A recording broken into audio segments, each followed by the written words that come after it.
pag-usapan natin yung bagong video ni Boss Toyo. Para sa inyong kaalaman ha, wala akong personal na galit o ano mga negatibong pagtingin kay Boss Toyo, liban doon sa syempre sa mali, liban syempre doon sa mga negatibo talaga na gaya ng pag-uusapan natin ngayon. Itong video niya 9 hours ago pa lang guys, 9 hours ago pa lang ang makalipas ng ito ay naipublic. Kanina nga ay tinignan ko kung ano yung content niya dito at nako, nakikita ninyo yung pag-uusapan natin ngayon dito, kung ano bang klaseng content yung ginawa ni Boss Toyo dito. Kung di ka pa nakasubscribe, hit the subscribe button and notification bell para updated ka sa videos natin na parating. At guys, muli paalala dun sa mga subscriber natin noon pa at naghahanap ng tutorials guys, may bago po tayong channel. Pacheck na lang yung end screen video natin o sa pinakadulo ng video or dyan sa description natin or comment section. Yun na nga, hindi natin pagtatagalin to. Let's go!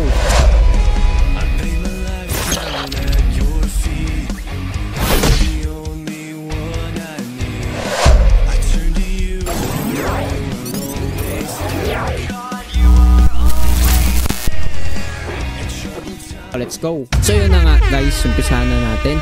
So hindi na natin kailangang i-play pa yung mga pinaggagawa nila dito sa content na to. At alam naman natin, usually sa content ni Boss Toyo ay ito po ay sabi nila, I don't know if yung show niya is inspired talaga nung Pawn Stars dun sa America, which is ito guys. So I think napapanood ko rin to before, pero hindi ko nga sure kung ito ba talaga yung pinagayahan niya, hindi niya alam or ano man, hindi ko alam. Hindi ako maalam sa kwento kung paano nagsimula yung show ni Boss Toyo. Ikaw lang po doon niya hinugot yun. Gayon pa man mga tol, ilan nga doon sa mga una niyang nagawang mga contents, wala tayong masabi masyado dahil hindi naman natin napapanood din lahat yung video niya. Minsan napapanood natin kapag meron mga palitan dito, no, tawaran, ganon, diba? Doon naman siya nakilala at syempre may mga nakakatawang moments din siya dito at doon naman siya nakilala kahit nga sa KMJS, you know, yun yung pagkakilala sa kanya at yun yung nakita sa kanya. At syempre kung makita man to ng followers ni Boss Toyo, hopefully ay huwag kagad kayo mag-react. After lang tayo sa improvement, after lang tayo na mas maging maayos ang lahat. Syempre lahat tayo ay nagkakamali, hindi perfecto at lahat tayo dapat ay merong room for improvement. Kasi kung wala tayong room for improvement, ibig sabihin sinasabi natin na tayo ay perfecto na. Meron bang perfecto? Wala nang babaguhin, wala nang kailangang improve. Syempre wala. At ganoon din si Boss Toyo. At sa palabas niya na ito, yung episode niya na ito, sabi nga episode 350, anting-anting ni Lai Austria. So hindi ko kilala si Lai Austria, pero nakikita-kita ko siya sa feed minsan dumadaan-daan at di ko na pinagpipindot yung mga post niya kasi mostly alam ko daring yata ang mga ginagawa niya, just like other na content creator or anyone na kagaya niya. So alam na natin yon. Pero dito sa content na to, no,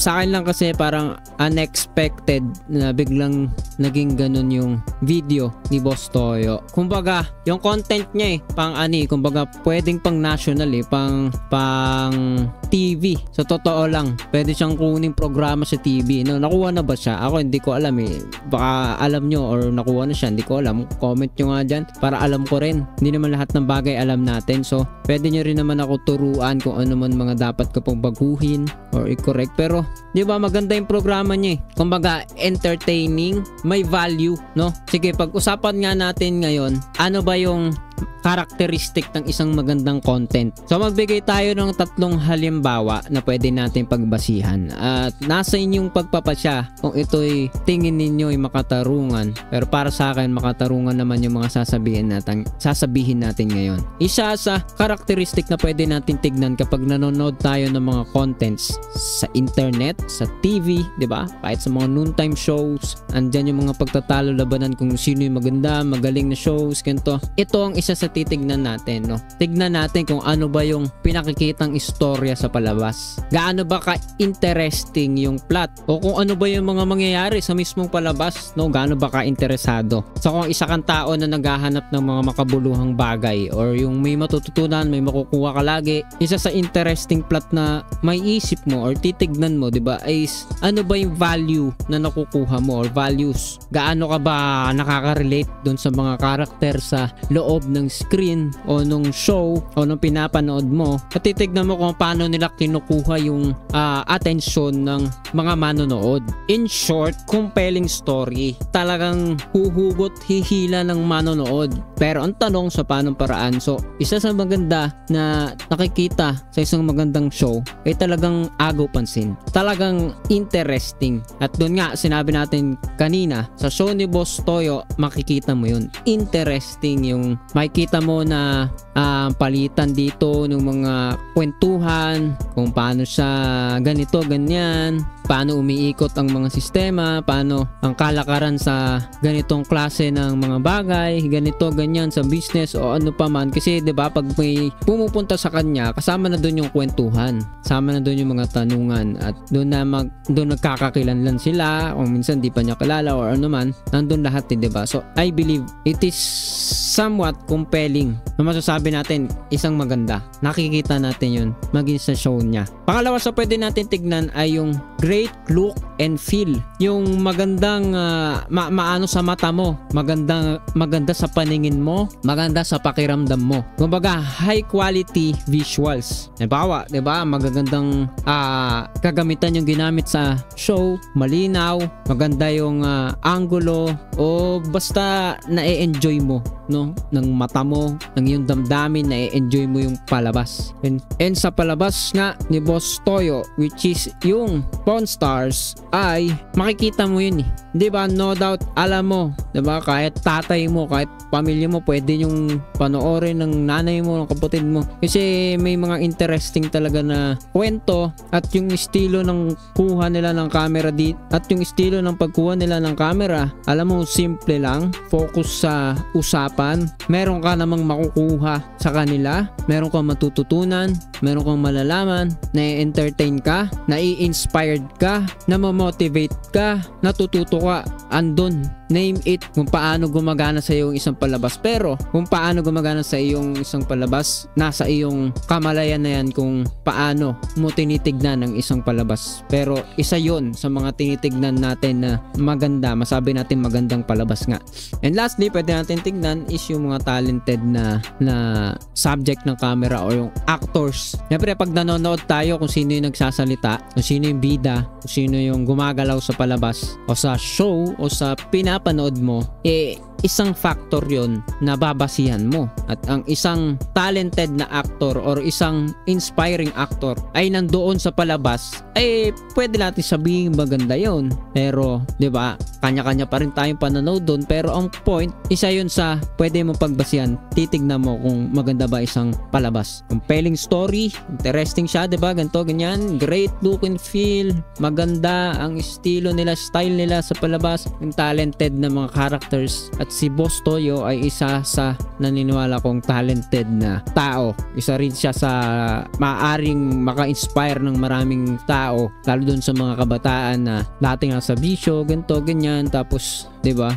mas inayos nila or ano pa man na pwede nilang tahakin ay mas maganda. Isa siya sa pwedeng maging contributor sa buhay ng isang person, no, isang tao, sa isang manonood, sa isang viewer, sa isang bata, sa isang matanda, ay sa isang manonood niya. So lahat yon, wala tayong tanong, wala tayong duda na meron at meron at meron yun. Pero ano ba yung isa sa pwede nating basihan na ang isang palabas ay pangit, masama at wala sa hulog, no? Isa sa pwede mo pa rin tignan ay yung tatlo rin na yun. Kanina, compelling story, interesting story. Ito naman, kabaliktaran, weak storytelling, boring, confusing plot, di mo maintindihan, di mo alam kung saan patungo yung storya, magulo, ganito, ganyan. O kaya ay mapipredict mo na, madali ng hulaan yung nangyayari, na sa madaling salita ay hindi engaging sa viewers. Kasi alam mo na yung nangyayari, or kaya nakaka-confuse lang, hindi mo maintindihan, ano ba yan? Ano ba talaga yan? Yun ay ilan sa mga bagay na pwede mo tignan. Weak storytelling. And yung pangalawa, kanina, di ba, great look and feel. Ngayon naman is low production value. Isa sa may isip mo ay yung poor quality visuals. Halimbawa, ang dilim ng camera, hindi maganda yung angulo, hindi maganda yung style, hindi mo trip, na para bang nag-uumpisa pa lang tong palabas na to, or parang kumukuha lang ng experience or nag-e-explore pa lang kung paano gumawa ng isang show. So yun, name it anything, alam mo na kung anong ibig sabihin ng low production value. Parang yun na, parang hindi pinagandaan, yun na yun, o nung meron. Pero minsan nangyayari yun, di ba? Kahit low quality, ang mga tao na pinanonood nagmi-million views, lumalaki kasi bakit? Yung laman ng sinasabi, yung character nandoon. So titignan mo lahat yon. At lastly nga is yung unconvincing performances. Kanina napag-usapan natin isa sa magandang karakteristik ng palabas o isang show ay yung mga talented actors. Ngayon, unconvincing performances naman from the actors na pinapanood mo sa palabas. Kumbaga, hindi niya ma-portray, hindi niya ma-project yung character niya. Dapat strong ang character niya, parang nagiging weak, parang nagiging strong minsan, tapos nagiging weak, magulo. Hindi niya magawa yung trabaho niya, hindi magawa yung purpose na gusto niyang gawin o yung gusto makita ng viewer. Yun yung isa sa magdadala sa mga tao, sa mga viewer, sa pagkadismaya or hindi na panonood sa isang palabas. So yan ay mga general terms na pwede natin tignan. At yan, I believe, naniniwala ko na nangyari itong pangit na mga karakteristik sa episode niya na to. Sa episode 350 ni Boss Toyo, ito na siguro sa isa sa pangit niya. Kung meron pa bang iba, hindi ko alam, pero as of now, kung ayon sa aking pagkaunawa, according sa aking kaalaman, ay para sa akin, according sa mga napanood ko na sa kanya, ito yung pinakapangit na episode niya. Why? Nawala na yung malinaw na punto ng programa o ng show. 'Di ba? Dapat nandun yung healthy na usapan, nandun yung may makukuha ka na magandang bagay na kahit sa bata ay may matututunan. Kumbaga, safe to watch. Okay lang panoorin ng kahit ni sino kasi educational, you can learn something formal at hindi makaka-damage o makaka-disturb ng sino man. Hindi tayo perfecto lahat tayo may kamalian, pero once na ginawa mo ang isang palabas o pinakita mo ang isang bagay sa publiko, pwede mo tawagin yung bad publicity, diba? Yung kahit yung tipong mga follower mo, kahit na gusto ko nila, pero this time dahil gumawa ka ng isang bagay na hindi maganda ay nadismaya sila, turn off sila. Nangyayari yun, pero hindi yun pinangangatawanan, binabago, ini-improve. Dito, imbis na magkaroon ng magandang talakayan patungkol sa palitan, yung sinasabi anting-anting daw, imbis na nag-bargain sila or yung usual nilang ginagawa, pag-usapan kung ano ba yung nararapat dun sa gamit na yun, which is pinag-usapan naman nila bahagya, pero yung kabuuan ng video o yung episode ay na-focus dun sa katawan ng babae at pinapaalog-alog pa yung diba? Yung dibdib. Habang ito yung malupit, ito yung mabigat, kasama niya yung asawa niya. I don't know kung anong religion nila or ano man, and I don't have anything against Boss Toyo personally. Pero diba, as nagke-create din ng content, may kalayaan naman tayo mag-comment eh. Actually, lahat tayo pwede mag-comment kahit sino. Lalo na ginawa sa isang lugar na public. Oo, maaring private building yan, pero yung video inilabas mo publicly sa internet, digitally. So natural, tanggapin mo may magko-comment sa'yo. Yung ginawa nila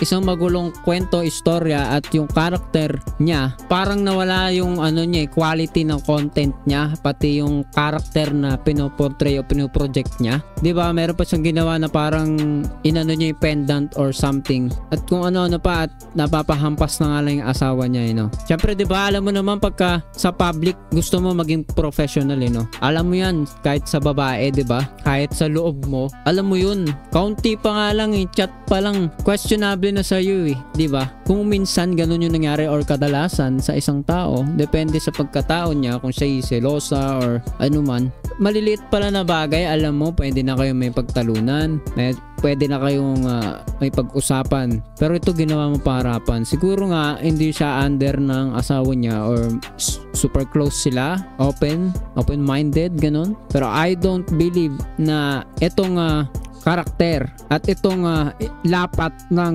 yung flow ng kwento ng episode na ito ay nauwi talaga doon. Kita niya yan, inulit-ulit pa niya yun hanggang parang bandang huli na nga ganun pa rin. May ganun sumisingit na ganun talagang. Siyempre, yung suit din naman ng babae, yun yung panonood niya. Di ba? Sabi nila, katawan nila yung wag pakailaman. So, wala na tayong magagawa. Ganun lumapit sa kanya, ganyan. Kumbaga, lumapit yung tukso. Ganun. Tapos, ganyan pa yung ginawa niya harapan. So, ewan ko. Siguro baka pag-awayan din nila yan sa likod ng camera. Hindi yun maganda. At makikita mo nga dito sa comment section, guys. Sabi dito, karaniwan usapang Cocomelon, 'di ba? Yung mga pinagsasabi nila sa katawan. Mga bastos na talaga yung mga komento dito, guys. Mahilig sa kalog, malambot, kostoyo. So, may iba nga pumupuna dito, nakita ko yun Pero karamihan mga bastos at kamanyakan na rin yung lumalabas. So isa dito nag-comment, no? Na-like na nga rin natin yun. Maraming kabataan ang nanonood sa YouTube channel nyo. Sana po be responsible for your content. Wag lang po sana for the views. Tama to, yung sinasabi niya May kalayaan tayo gumawa, no? Marami kayong pwedeng dahilan. Sabihin nila, bawal naman dito ang minor sa YouTube or sa Facebook. Diba? Ganun naman ang mga sinasabi ng mga content creator na nagkikreate ng kung ano-ano sa internet. Sasabihin nila, bantayan nyo si anak nyo, huwag nyo pagamitin, ganito. Alam nyo, hindi nyo maaawat mga tao. Alam mo, common sense yun na may nakakapasok. At anyway, alam mo na may makakakita sa'yo. Public yan ginagawa. Hindi naman to website na adult website yung YouTube Kahit bata pumupunta dyan. Tapos ganyan yung pamamaraan na gagawin natin. Ang comment dito, another junk shop episode. Talagang maglo-low quality yung content mo pagka ganito. Yan na nga yung ginagawa ng karamihan Top 1 Maniakis Boss Toyo. Sabi dito ng isang user, no? Sabi dito ni Chrisam Piokus, disrespecting your wife like that, disappointing. Huwag kang lumandi sa vlog mo sa harap ng asawa mo. Patawa-tawa lang yan pero iba ang nasa isip niya. Totoo to, no? Hindi ba na lang parang naging mangmang ni asawa niya, hindi na alam yung mga common sense or ano man, damdamin, wala nang damdamin. Para sa akin ang bigat nun, publicly mo ginawa. Parang pinapahiya mo yung asawa mo. Parang may toyo talaga. Sabi dito ng isa. Ganyan ba yung phone stars sa US? May kasamang pambabastos? Tama. No, kasi alam ko, hindi ko sure yung phone star sa US.